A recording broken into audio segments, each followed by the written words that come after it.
SMSC? SMSC. What? That's not right. SMSC. Wait. Of course.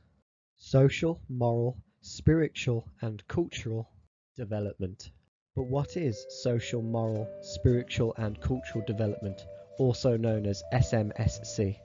Well, I know it sounds like a complicated topic. Your lecturer is introducing lots of new information and your notes getting more and more complicated. But not to worry, I'm here to help. In this video, I'll be answering the need-to-know questions. What is SMSC? What does the legislation say on the topic? What about those brainy theorists? What do they have to say? And most importantly, how can you actually implement SMSC into practice? And in this part, we'll also be touching on the hidden curriculum. Many people consider SMSC part of personal development education, which is an umbrella term. Under this umbrella comes personal, social, health and economic education, British values, the educational settings values, citizenship, safeguarding, and of course our beloved SMSC. Personal development education focuses on fostering essential life skills and values for students, with SMSC specifically addressing their spiritual, moral, social and cultural growth. Therefore, SMSC is an educational framework used in schools all over the UK to address and promote the holistic development of pupils, and this goes beyond academic achievements. Every letter of SMSC reflects a different part of a student's development. First is social, which encourages the exploration of personal beliefs, values and a sense of self. It could include activities that promote reflection or a connection to something greater than yourself. For instance, self-exploration, which is exploring one's own beliefs, values and a purpose in your life. Next is self-identity, which is the understanding of yourself beyond just your physical body. Then is self-reflection, which is being able to reflect on one's own personal thoughts, feelings and experiences. And of course, world exploration, which is exploring the religions and beliefs of other people all around the world and the mysteries of life. M stands for moral. This focuses on the development of the sense of right and wrong, ethical reasoning, and the understanding of consequences. Its aim is to install a sense of moral responsibility. This includes, of course, morality, which is the concept of right and wrong, but also the consequences of our actions and our own moral choices. This includes ethics, which is the ability to reason and make decisions, and these will in turn align with our own personal values and moral compass. S stands for social. This emphasises the development of social skills and the ability to work with others. But more than this, it also goes into societal structures and relationships. Activities to promote this should encourage empathy, communication, and cooperation. There are many aspects that make someone socially aware. The foremost is empathy, which is the ability to care about the feelings of others. Collaboration is also vital, which is the ability to work and tolerate others, even if you don't necessarily like them very much. Etiquette is also important, which includes understanding British social structures and politeness. And of course, general social skills, which includes making friends, working on communication, and resolving conflicts, without of course resorting to fisticuffs. And finally, but certainly not least important, C stands for cultural. This includes fostering an appreciation and understanding of cultural diversity, both globally and locally. Activities could include experiencing other people's cultures, sharing one's own traditions, and the heritage of the wider country, all with tolerance and respect. There are four main aspects of this. The first is diversity, which is exploring the cultures of other people, and more importantly, showing respect for other people's cultures. It's also a great idea to understand local and personal histories, to allow people to understand who they are as individuals within the wider world. It should also promote British heritage, culture and traditions, to aid nationwide integration and harmony. A great way to explore all of these is through the arts. This includes stepping out of one's own comfort zone, listening to new music, literature and other forms of art. Although SMSC does not have its own piece of legislation, it is mentioned and outlined in statutory guidance. There are 6 main pieces that you can use for official guidance towards SMSC. The initial teacher training core content framework, the national curriculum, the school inspection handbook, promoting British values, character education, and the Equality Act. First, we'll discuss the ITT core content framework. This framework guides teachers in fostering an inclusive learning environment, as well as how you guys should be trained in SMSC. Although it doesn't mention it directly, it has many overlapping principles. It highlights, for example, the importance of the school-wide culture and positive and inclusive classroom environment. Next is the national curriculum in England, and for this example we'll be using the framework for key stages 1 to 4. It explicitly highlights the importance of a holistic approach to education and cross-curricular SMSC links. It is arguably the most important document for SMSC. It explicitly states that spiritual, moral and cultural development should be developed, and also promotes instruction of school culture and wider society. Next is the School Inspection Handbook, which outlines Ofsted's judging criteria for SMSC. You should study this vigorously, as it directly mentions SMSC and how it should be taught by teachers. You should use this along with the national curriculum for any lesson plans. Failure to meet these standards could end you up in quite a bit of trouble. Next is a piece of legislation called Promoting Fundamental British Values as part of SMSC in Schools. A long-winded title, but it's actually quite helpful. This piece of legislation emphasises what values the government thinks schools should attempt to install onto students. On top of this, other educational settings have their own value systems. You'll most likely find these on their school website. These are highly dependent on school and area.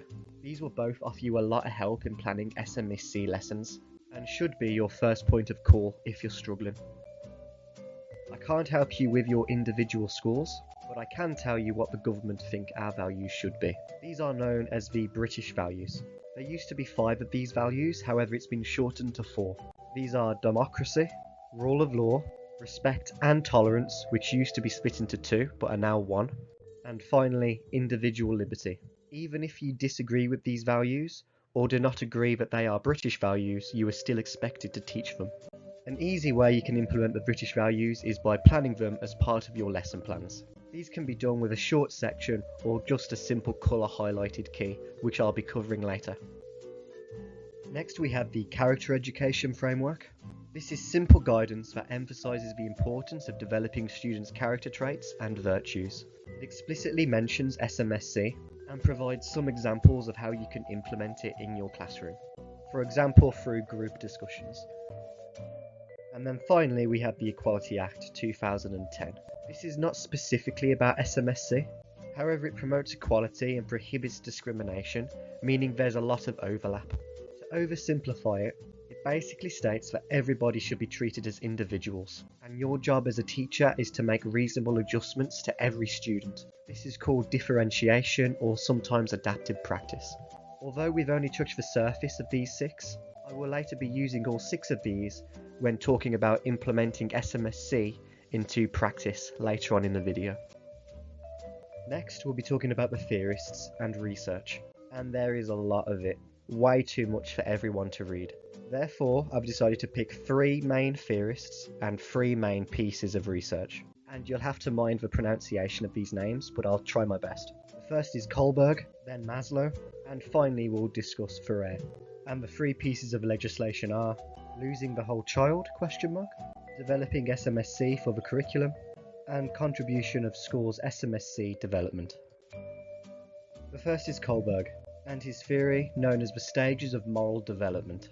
This theory focuses on how individuals develop ethical reasoning. He suggests that there are 6 main stages of this. Stage 1 is obedience and punishment orientation. He argues that this stage, individuals focus on avoiding punishment and they obey rules to avoid consequences. Next is individualism and exchange. Here, individuals begin to recognise that there is not just one point of view handed down by the authorities, and they begin to develop different viewpoints about society.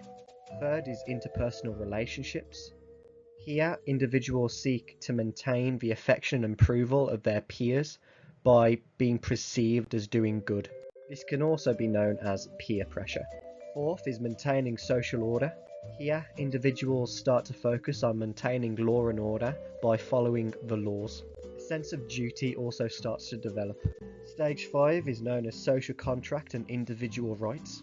At this stage, individuals start to recognise that there are different opinions and values in society. They also begin to consider the importance of laws and whether or not they should be challenged. And then finally we have universal principles, which is quite a controversial topic. Here, Kohlberg argues that there are a set of moral guidelines that everybody should adhere to, such as justice, equality, and dignity, and that laws should be disobeyed if they don't abide by the universal principles.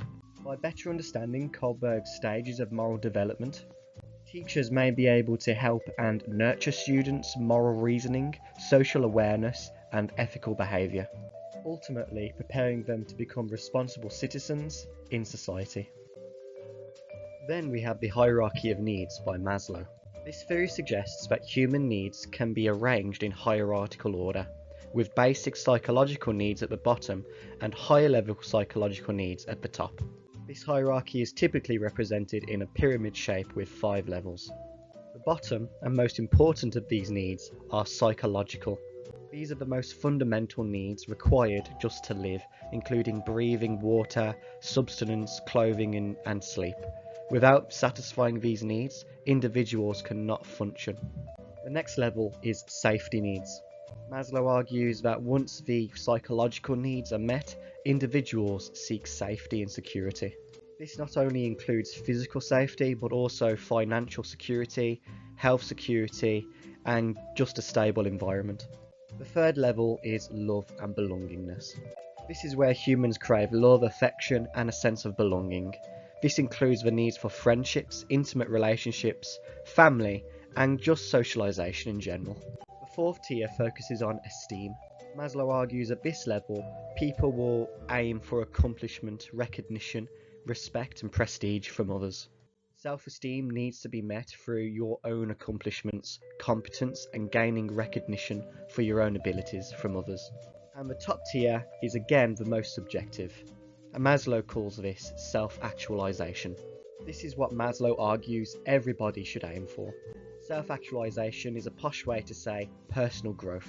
It includes things like self-discovery, creativity, problem-solving, and just pursuing your own personal goals. According to this theory, everyone starts at the bottom and works up in a sequential manner. Individuals can also fall down in levels and don't always move up. This theory revolves around the importance of understanding human motivation and the factors that drive behaviour and fulfilment. Maslow's hierarchy of needs provides a framework for understanding this motivation, and these ideals intersect with SMSC education within schools. By addressing students' holistic needs and supporting their social, emotional, moral, and spiritual development, schools and teachers play a vital role in nurturing them. And then we come to Ferrer, who covers this topic quite a lot. For this video, I've chosen his book, Pedagogy of the Oppressed. In this book, Ferrer argues that education is a tool for social transformation. He argues that there are 2 forms of education. One that facilitates integration of the younger generation into the logic and present system in a more conformist way. And the other is called the practice of freedom, where children are able to think more creatively. This is a very left-leaning book, but whether you agree with its ideas or not, it's still useful to know about. This book aligns closely with the principles of SMSC education by emphasising critical consciousness, social justice, and transformative action. Ferrer emphasises the importance of critical consciousness, which involves recognising and questioning oppressive systems. This aligns with the moral dimension of SME education by encouraging students to think more critically and analyse social roles. By encouraging students in discussions about power dynamics, privilege and oppression, educators can empower them to advocate for justice and equality in their communities. Ferrer advocates for teachers and students to engage in mutual dialogue and reflection, stripping away authority that teachers normally have in a classroom. Others would argue against this, as it may lead to behaviour problems within the classroom. Ferrer also argues that teachers should allow for students to consider ethical dimensions to their actions and discussions. He argues this should involve reflecting on morals, ethical issues, and empathy. Ferrer also argues the importance of recognising and respecting cultural diversity. SMSC education promotes cultural awareness, understanding and respect for diverse traditions, beliefs and identities. This book states that by valuing students' cultural backgrounds and experiences, educators can create a more inclusive learning environment that honour and celebrate diversity. And now I'll showcase the importance of looking at research when planning SMSC. The first one I'll be explaining is Losing the Whole Child, a national survey of primary education training provision for SMSC development. This paper examines how teacher training addresses the promotion of SMSC development. Its results find some constraints and policy concerns impacting its emphasis. To oversimplify its findings, it states that trainers do value SMSC, but don't dedicate a lot of time to the subject matter. Teachers are instead focusing more time to maths, English, science and history. Its solutions to these problems come to the training of new trainee teachers, such as yourself, stating that our lecturers should spend more time teaching us about SMSC education. The second piece of research is called Developing SMSC for the School Curriculum.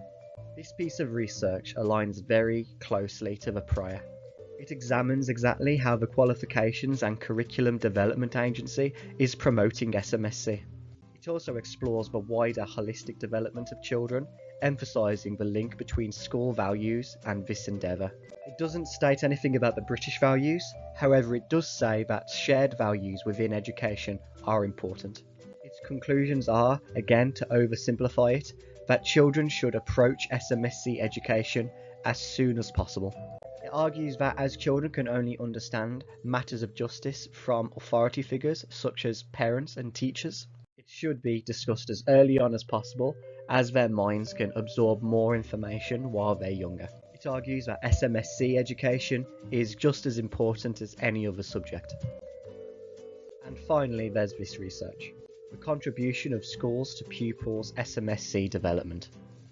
This is an overview of annual reports summarising inspection findings and trends within OSFED's evaluations of schools' provisions for SMSC. Although the data is now outdated, it shows a valuable insight into the progression of SMSC. It shows that SMSC integration into education has improved, but should still be improved further. It's been able to grow so rapidly as SMSC has not been confined to one particular subject, such as RE or PSHE. Instead, SMSC can be covered throughout all of the subjects within a school. We will be keeping all of this theory and research in mind when we talk about implementation of SMSC in practice soon in the video. And on that note, Wintergill's research is a great way to segue into the most important aspect of SMSC: how you can actually implement it into practice. Well, which of these subjects do you think a teacher should be able to implement SMSC? Wrong. Alright, I can't actually hear you, and I doubt you said anything anyway. Well, the answer is all of them. You can pretty much work SMSC into every aspect of provision. We will now take the next 2 hours talking about each one of these, so now's a good time to take a potty break if you need one. Nah, just kidding, I'll just discuss 3. History, PSHE and Forest School. Whether it's with a youth group, school, nursery or other setting, anyone who works with children should aim to support their SMSC development. It's especially important for teachers to comprehend what is expected of them to align with statutory guidance. The first subject we'll be covering is personal, social, health and economic education. And well, PSHE is an odd one, as it comes under the personal development education umbrella that we discussed earlier. And I've chosen to discuss this subject as it's important not to only limit SMSC to subjects like PSHE. Although SMSC is closely related to PSHE, they are not exactly the same.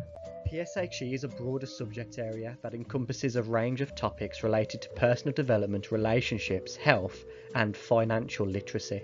But the main difference, and the second reason I chose PSHE overtly, is that PSHE is considered a subject in its own right. Although it's a non-statutory subject, it is utilised by many educators to incorporate a wide variety of social themes and other elements such as relationships and sex education, known as RSE, which are now compulsory. Therefore, PSHE can actually be a useful tool for you to meet some SMSC criteria that you might find difficult in other subjects. Some examples of SMSC activities that you could do in PSHE lessons are encouraging students to explore their beliefs, values, and personal experiences.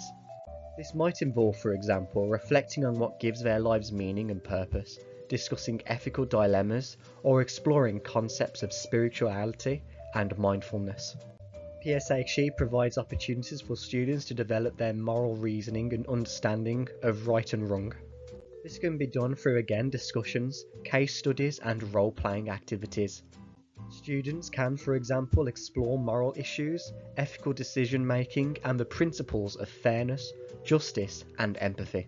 So you could have the children role-playing as judges and giving them thoughtful case studies to brew over. To encourage social development, activities can focus on communication skills, teamwork, conflict resolution, understanding of different perspectives, and reflecting on the rights of dignity of others. This could involve shuffling the classroom round, sitting children next to people who they wouldn't normally interact with, and basically just giving them icebreakers. This way they might develop new friends and have new experiences. You can easily get cultural development in this by promoting discussions and activities that explore cultural heritage, customs, celebrations, and the importance of intercultural understanding. An example of this is you could give children cultural books to look at, such as one about Islam, for example. You could start off the lesson by asking the children in pairs to create a poster about what they already know about Islam, and then the children can add to it after looking at the book together. In faith school settings in the UK, SMSC is often deeply entwined into the ethos and daily life of the school. Obviously, faith schools place a strong emphasis on spiritual development, encouraging students to explore and deepen their faith, beliefs, and values. They provide opportunities for prayer, reflection, worship, and spiritual guidance, fostering a sense of awe and connection to the divine. In faith schools, SMSC is often woven into various aspects of school life, including the curriculum, assemblies, religious education, collective worship, and even extracurricular activities and pastoral care.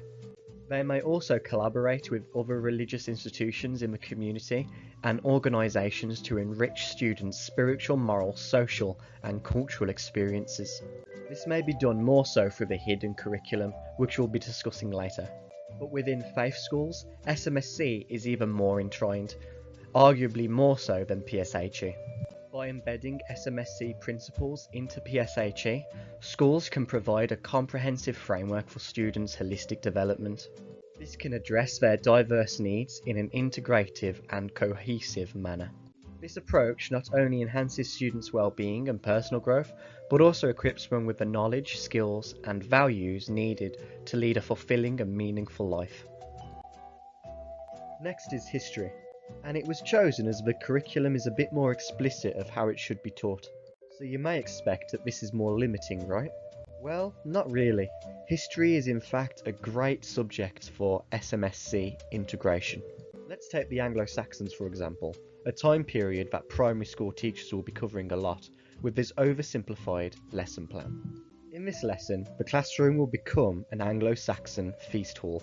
Students will dress up in costumes, sample Anglo-Saxon inspired foods, and participate in traditional games and activities. The objective of this lesson is to discuss the importance of feasting and celebration in Anglo-Saxon society as a way to build community bonds and express gratitude, fostering social development and a sense of belonging. This is a lesson plan that has SMSC integration littered throughout. The start of the lesson will show pictures or artifacts relating to Anglo-Saxon feasts and celebrations. The teacher will act as a sort of guide, spearheading discussion throughout the classroom. It will then move on to the main session where the classroom will be divided up into 3 groups, and these 3 groups will swap activities every 10 minutes.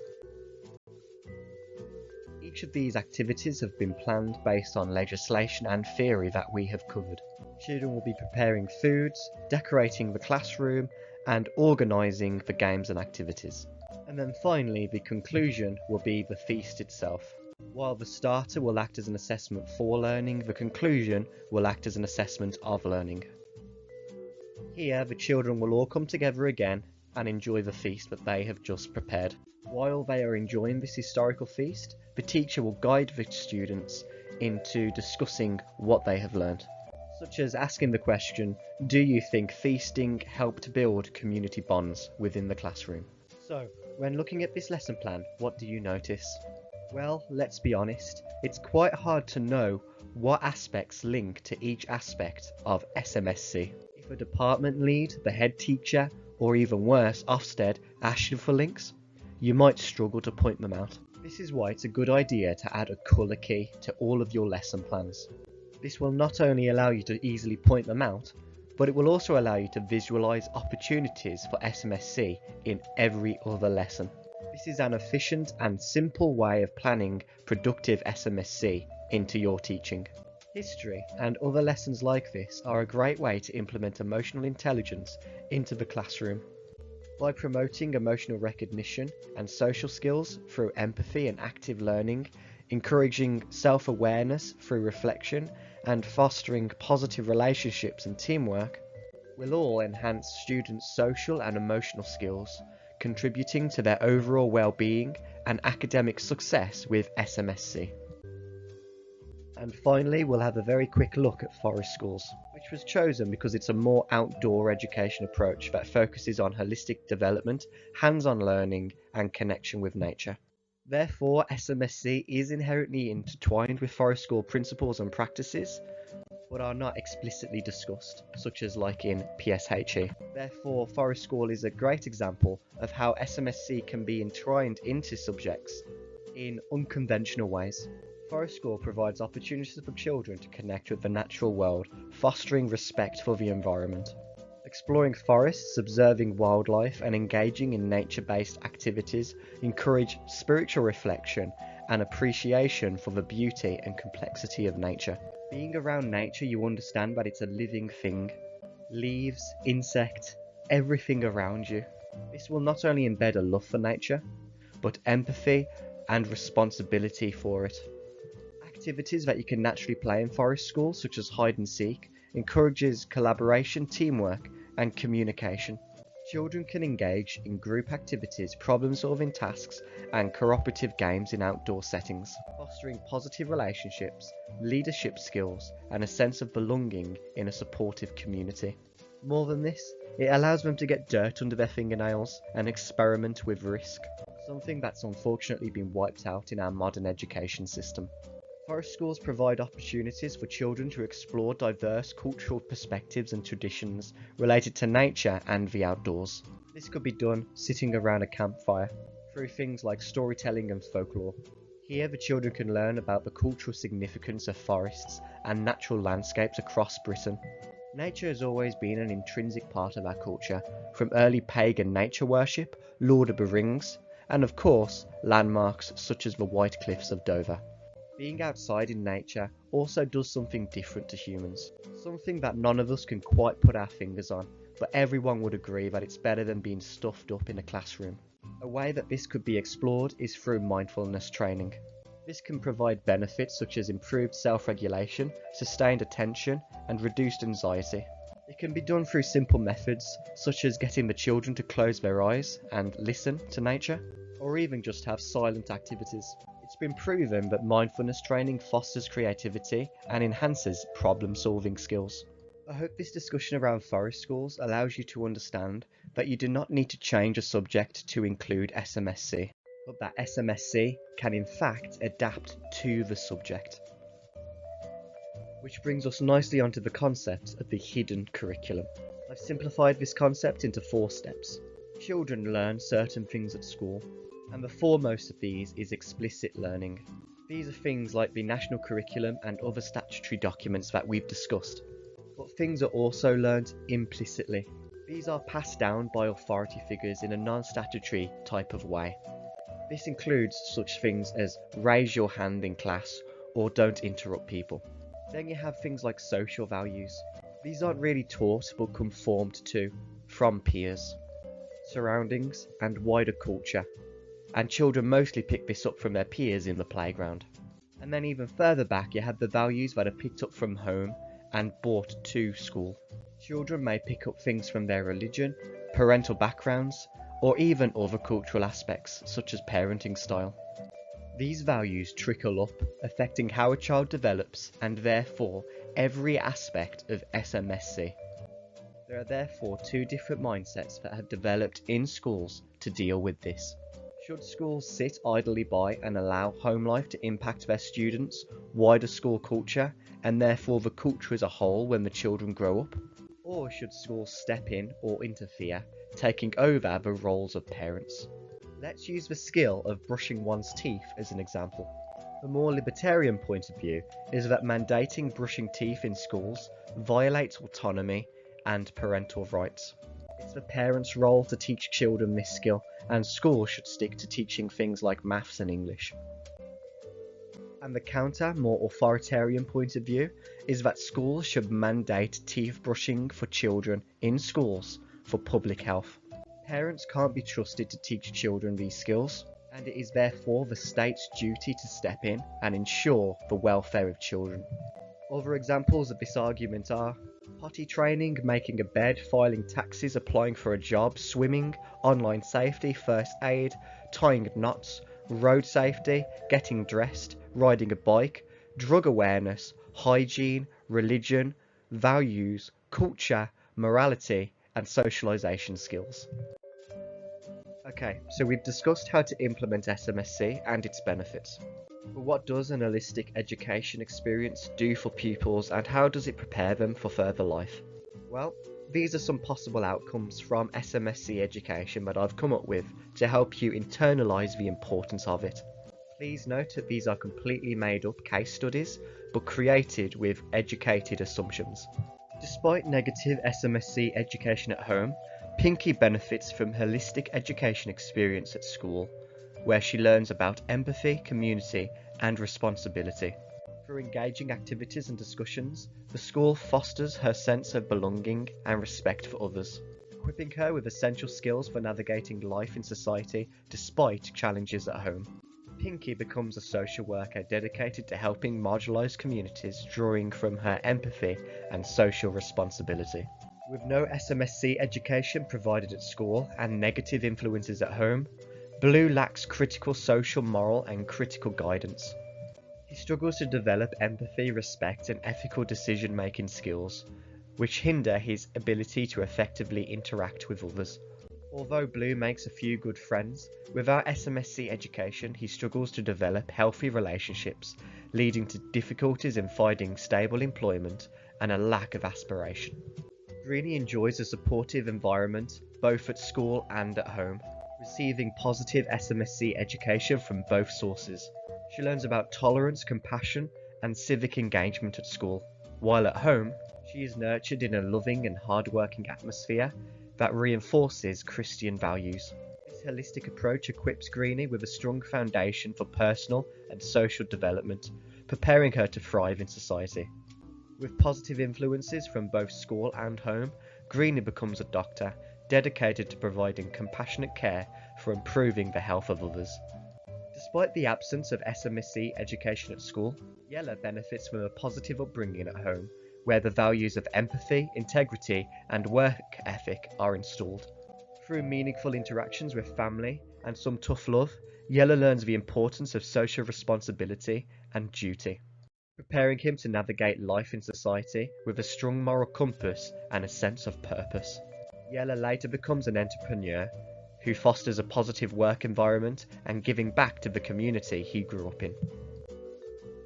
So, now you know the importance of spiritual, moral, social and cultural development in children. But how involved should we as future teachers be involved with this development? Is it really our jobs, or is the government pushing us too far? How However, surely every child should be given the best possible start in life. Well, I'll leave that question to you. There's now a little quiz for you to attempt about what we've just learnt, and after that, a little game for you to test your own SMSC values. Good luck!